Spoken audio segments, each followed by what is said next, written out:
প্রথম কথা, আজকে আজকে দক্ষিণবঙ্গে ইনক্লুডিং অবশ্যই কলকাতা আইসোলেটেড রেনফলের পূর্বাভাস দেওয়া হয়েছে।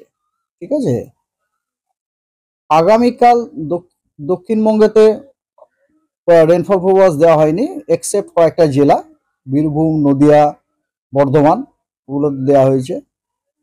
হ্যাঁ, এটা গেল দক্ষিণবঙ্গের দুদিনের হলো। আর উত্তরবঙ্গতে আপনার সবকটা জেলাতে আজকে উত্তরবঙ্গের সবকটা জেলাতে আইসোলেটেড রেনফল দেওয়া হয়েছে, এক্সেপ্ট আপনার কালিম্পং এবং দার্জিলিংয়ে স্ক্যাটার্ড রেনফল দেওয়া হয়েছে। আগামীকালও উত্তরবঙ্গের প্রায় সবকটা জেলাতে দেওয়া হয়েছে, তবে দার্জিলিং, কালিম্পং, জলপাইগুড়ি এগুলোতে স্ক্যাটার্ড রেনফল দেওয়া হয়েছে আর কি। আচ্ছা, তাপমাত্রা যেভাবে বাড়ছে, তাপমাত্রার কি অবস্থান থাকবে? গ্র্যাজুয়াল ইনক্রিজ, মানে তাপমাত্রা হট করে বেড়ে যাবে না, গ্র্যাজুয়াল ইনক্রিজ, 1 ডিগ্রি 2 ডিগ্রি এরকম, আমরা ইনক্লুডিং কলকাতা ইভেন।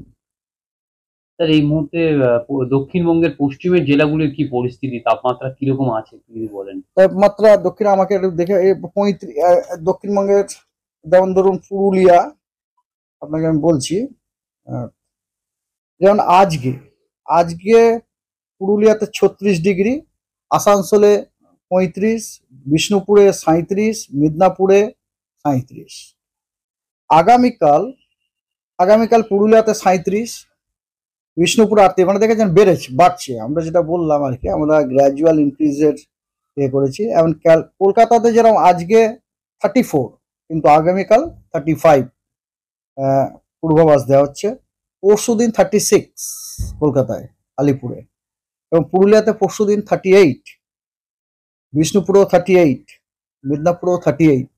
ঠিক আছে, তো আর আপনার 31 তারিখ মানে ডে আফটার তখনও আপনার আলিপুরে, মানে দুদিনের পর ডে আফটার কোনো সিগনিফিকেন্ট চেঞ্জ নেই। প্রথম দুদিন আপনার গ্র্যাজুয়াল বাড়ছে, তারপরে আপনার নট সিগনিফিকেন্ট চেঞ্জ আর।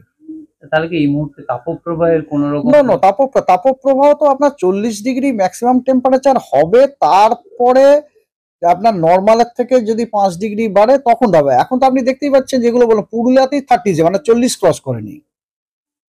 এই মুহূর্তে তাহলে কোনো সতর্কবার্তা? এই মুহূর্তে তাপপ্রবাহের কোনো সতর্কবার্তা নেই, উত্তরবঙ্গ, দক্ষিণবঙ্গ কোথাও নেই।